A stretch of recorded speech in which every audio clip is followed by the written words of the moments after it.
Sterling Society are those folks who earned a gross commission income in 2013 of at least $130,000 or 20 units of production. And these are the individual awards.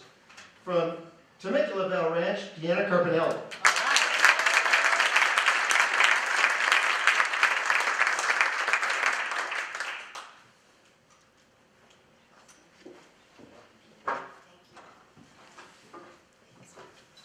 Also from Temecula Valley Ranch, Lee Samantha.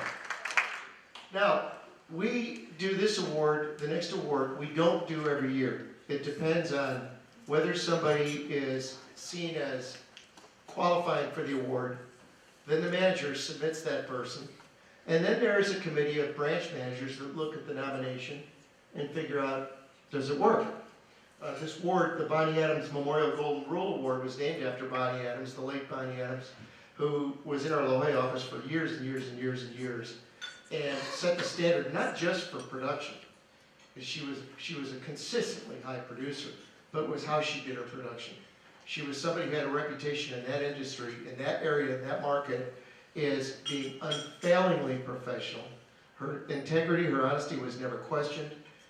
When she finally passed away, she died of, I forget which form of cancer now, but I still remember talking to her. I think I got a chance to talk to her the week before she died to let her know she was receiving a national award, and she, even at that moment, still maintained her poise, her dignity, and her sense of humor. A wonderful woman. We did not have this award last year, and this year, what I'm going to do is ask Vicki Hill to tell you a little bit about the person who's receiving this award. Vicki?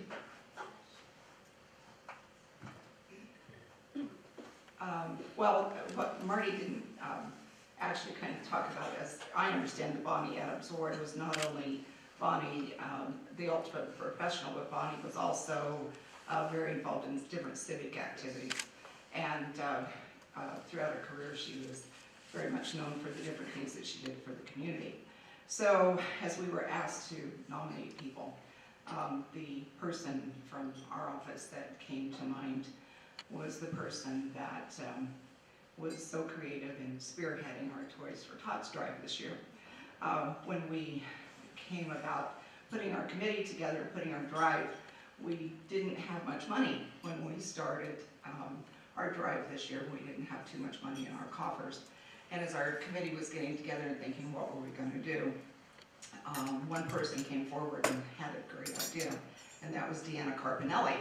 And Deanna said, well, as it happened, her family, her kids actually, were very instrumental in a Comic-Con type of promotion called Kamikaze, which they have at the LA Convention Center every year. And so Deanna said, well, let me see if I can't get the kids to donate a booth to us, and we'll come up and do something about it. And the kids said, oh, okay, yeah, we'll donate a booth. And so Deanna put together very quickly, put together 3 quilts and put together a booth, and we all had a great time at Kamikaze, which if nobody's ever been to one of those things, you've got to go, because it's just a hoot. It was wonderful. She put together a group of us, and we all went to the convention, and at $1 a piece, we sold raffle tickets for Deanna's quilts, and it was just phenomenal, the response that we got for those quilts. We made $2,600 at that booth, raffling out Deanna's quilts. So through her hard work and her imagination, we had the seed money that we needed to put our Toys for Tots deal together this year. And even this economy, we had over 3,000 toys that we were able to put into the community again. Now, I usually value those toys at about $10 a piece. That's about what they come together with by the time we get donations. So, you know, if you get 3,000 toys, that's about $30,000 that we put back into the community. So our seed money that we've been able to do between Deanna and her family, but she was the one who had the imagination, and she was the one who had made it happen, and she's got the ball rolling. And in fact, her son Mario is the one who's taking photographs for us today, and he's already got another idea for what we're going to do for the next fundraiser. Which has something to do with beer, I think. But anyway, Deanna, not only is Deanna creative that way, but you know, there's never a person in our office who needs a bit of help or a bit of inspiration. She's helpful in her church, she's helpful with our agents, and Deanna's our recipient for the Bonnie Adams Scholarship.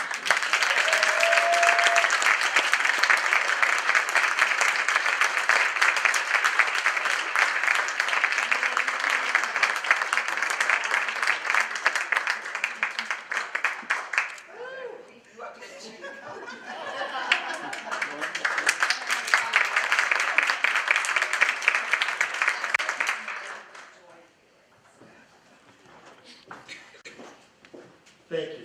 Wow, very special. And I've got to tell you, since in the last year, Tammy's been really good about trying to keep my schedule full. And she'll make sure that just about every day I'm having coffee with somebody. And when I come up here, I try to put 2 or 3 of them together. It's just a little harder for me to get up here from time to time. But one of the things I found, and I mentioned this to the folks that were at the awards banquet or the breakfast yesterday, was we have so many wonderful, wonderful people in this organization. Everybody from sales associates to support staff to branch managers. What I'm hoping that you will do is just figure out a couple of people outside your office, probably outside this local area. Get to know a few agents down south. I've encouraged them to get to know some people up here. Charles is well known because he'd been down there. We see Gina down there quite a bit, Rebecca Smith and Troy. But if I could get everybody in this company to go out of their way a little bit just to make a couple of friends, business friends, in our other offices, first of all, you'd find people that are willing to help you no matter where your business takes you. And second, you'd see what I get to see every day, which is the breadth and the quality of the people we have in this organization. So thank you for that, and thank you, Deanna, for what you've done for all of us. That's a big, big deal. So.